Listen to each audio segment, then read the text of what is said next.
నమస్తే, welcome to RV tours and travels private limited. అతిథి దేవోభవ. బుద్ధ నీలకంఠ నేపాల్ పర్వత రాజ్యంలో ఉన్న పురాతన ఆలయం. ప్రపంచంలో ఉన్న అనేక మందికి ఇప్పటికీ తెలియని వింతైన విగ్రహం కలిగిన ఆలయం.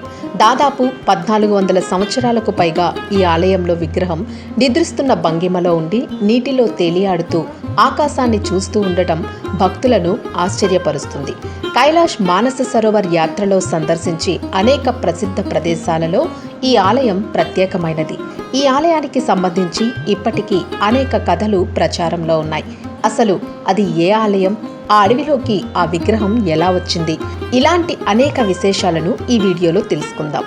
నేపాల్ రాజధాని ఖాట్మండుకు 10 కిలోమీటర్ల దూరంలో ఉన్న శివపురి కొండ క్రింద ఒక పొలంలో కొలువైన బుద్ధ నీలకంఠ అనే నారాయణుడి క్షేత్రం వందల ఏళ్లుగా అందరినీ ఆశ్చర్యపరుస్తుంది. ఇది నేపాల్ చరిత్రలోనే అతి పురాతన ఆలయం. బుద్ధ నీలకంఠ అంటే పురాతన నీలిరంగు కలిగిన విగ్రహమని అర్థం. ఈ పేరు మీదే ఆలయం కొలువైన ఊరి పేరు కూడా ఏర్పడింది. ఆ ఆలయానికి ఉన్న ప్రత్యేకత ఏంటంటే సుమారు 16.5 అడుగుల ఎత్తైన ఈ భారీ రాతి విగ్రహం నీటి మీద తేలుతూ ఉంటుంది. ఇంత భారీ విగ్రహం నీటిపై తేలడం అంటే స్వామి మహిమ కాక ఇంకేంటి అంటారు స్థానికులు. ఎక్కడైనా శ్రీ మహావిష్ణువు అనగానే శేషతల్పంపై శయనిస్తూ లక్ష్మీదేవి సహా సమ్మోహన రూపం కళ్ల ముందు సాక్షాత్కరిస్తుంది. కానీ యోగ నిద్ర భంగిమలో నింగిని చూస్తున్న స్వామిని మాత్రం ఎప్పుడూ ఎక్కడా చూసి ఉండరు. అది కూడా నీటిపై తేలుతూ ఉన్న బరువైన భారీ శ్రీ మహావిష్ణువుని. అదే ఈ బుద్ధ నీలకంఠ ఆలయం. ఈ ఆలయాన్ని మన వాడుక భాషలో జల్ నారాయణగా పిలుస్తారు. నీటిలో తేలియాడుతున్న నారాయణ స్వరూపమని అర్థం. ఇక్కడి వారికి జల్ నారాయణ అంటే అర్థం కాదు, బుద్ధ నీలకంఠ ఆలయం అంటేనే అర్థమవుతుంది. లోయల్లో పచ్చని అడవుల మధ్య స్వయంభూగా వెలిసిన నారాయణ్ణి చూసేందుకు వచ్చే భక్తులు, పర్యాటకులతో ఈ క్షేత్రం నిత్యం కలకలలాడుతూ రద్దీగా ఉంటుంది.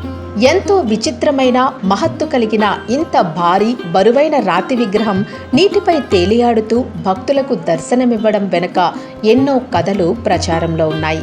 ఒక రైతు తన భార్యతో కలిసి పొలం దున్నుతుండగా ఓ చోట నాగలి ఆగిపోయింది. అక్కడ భూమిలో నాగలి దిగిన ప్రదేశం నుంచి రక్తం బయటకు రావడం చూసి ఏమై ఉంటుందని భూమిని తవ్విన రైతుకు భారీ వింతైన విగ్రహం బయటపడిందట. గ్రామస్తులంతా కలిసి ఆ విగ్రహాన్ని బయటకు తీసి దానిని నారాయణ స్వరూపంగా గుర్తించి అక్కడ ప్రతిష్ఠించి నిర్విరామంగా పూజలు చేయడం, ఆరాధించడం మొదలుపెట్టారు. ఇది భూమిలో వెలిసింది కనుక కొందరు ఇది స్వయంభూగా చెబుతూ ఉంటారు. అప్పటి నుంచి ఈ ఆలయానికి భక్తుల తాకిడి కొనసాగుతూనే ఉంది. మరో కథనం ప్రకారం దేవతలు, రాక్షసులు క్షీరసాగర మదనం జరిపినప్పుడు అమృతానికి బదులు వచ్చిన హలాహలాన్ని శివుడు తన కంఠంలో బంధించడంతో ఆ వేడికి తాళలేక చల్లదనం కోసం ఈ ప్రాంతానికి వచ్చాడని, ఇక్కడి కొలనులో నీళ్లు సేవించాడని, మంట తగ్గడంతో అలా సేద తీరాడని, అప్పటి నుంచి అక్కడే కొలువై ఇలా యోగ నిద్రావస్థలో ఉన్న భంగిమలో భక్తులకు దర్శనమిస్తున్నాడని కూడా స్థానికులు చెప్తారు. అలాగే మరో కథనం కూడా ప్రచారంలో ఉంది. 7వ శతాబ్దంలో నేపాల్ ప్రాంతాన్ని గుప్తరాజు విష్ణుగుప్తుడు పాలించేవాడు. ఈయన సామంతరాజు. ఖాట్మండు లోయను పాలిస్తున్న లిచ్చవి వంశీయుడైన భీమార్జున ఈ దేవుని విగ్రహాన్ని తయారు చేయించి ఇక్కడ ప్రతిష్ఠించాడని చెబుతారు. బుద్ధ నీలకంఠ ఆలయంలో ఉన్న విష్ణువు విగ్రహం బెల్లకిలా పడుకున్న భంగిమలో ఉంటుంది. ఆ విగ్రహాన్ని ఒకే రాతిపై చెక్కారు. పాల సముద్రంలో విష్ణువు శయనించి ఉన్నట్టే కనిపిస్తుంది. ఆదిశేషువు 11 తలలు, 4 చేతుల్లో సుదర్శన చక్రం, శంఖం, తామర పువ్వు, గద ఉంటాయి. యోగ నిద్రలో ఉన్న విష్ణుమూర్తి విగ్రహం ఒక్కోసారి చూస్తే శివునిలా కూడా కనిపించడం విశేషం. అందుకే శివకేశవులకు ఎంతో ప్రీతిపాత్రమైన కార్తీక మాసంలో ఇక్కడ ప్రత్యేక పూజలు చేస్తూ ఉంటారు. ప్రతి ఏడాది కార్తీక మాసం హరిశయన ఏకాదశి నాడు మొదలుపెట్టి 4 నెలల పాటు భారీ జాతర నిర్వహిస్తారు. విష్ణువును తన 4 నెలల నిద్రావస్థ నుండి మేల్కొల్పడానికి కార్తీక మాసంలో హరిశయని ఏకాదశిని ఘనంగా చేస్తారు స్థానికులు. ఇక ఇన్ని కథలు ప్రాచుర్యంలో ఉన్నప్పటికీ సైన్స్ మాత్రం 1953లో జరిపిన పరిశోధనల ప్రకారం ఈ విష్ణుమూర్తి విగ్రహం 1400 సంవత్సరాలకు పైగా నీటిపై తేలియాడుతూ ఉండడానికి గల కారణం బ్లాక్ బసాల్ట్ అనే ఒక సిలికా ఆధారిత రాయితో చేసి ఉండొచ్చని నిర్ధారించింది. 5 మీటర్ల వెడల్పు, 13 మీటర్ల పొడవు ఉండి నీటి కొలను మధ్యలో తేలుతున్న ఈ విగ్రహం ఇప్పటికీ భక్తులను ఆశ్చర్యానికి గురిచేస్తుంది.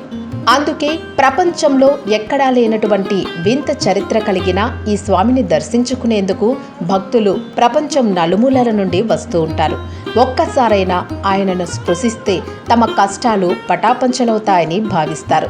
మరి మీరు కూడా జలనారాయణ దర్శనం చేసుకోవాలంటే వెంటనే ఆర్వి టూర్స్ అండ్ ట్రావెల్స్కు ఒక్క ఫోన్ కాల్ చేయండి. ముక్తినాథ్ యాత్ర ప్యాకేజీలో జలనారాయణ దర్శన భాగ్యాన్ని పొందండి. మీకు ఈ వీడియో నచ్చినట్లయితే లైక్ చేయండి, మీ ఫ్యామిలీ అండ్ ఫ్రెండ్స్కు షేర్ చేయండి. అంతకుముందు మీరు మా ఛానల్ని సబ్స్క్రైబ్ చేయడం మర్చిపోకండి.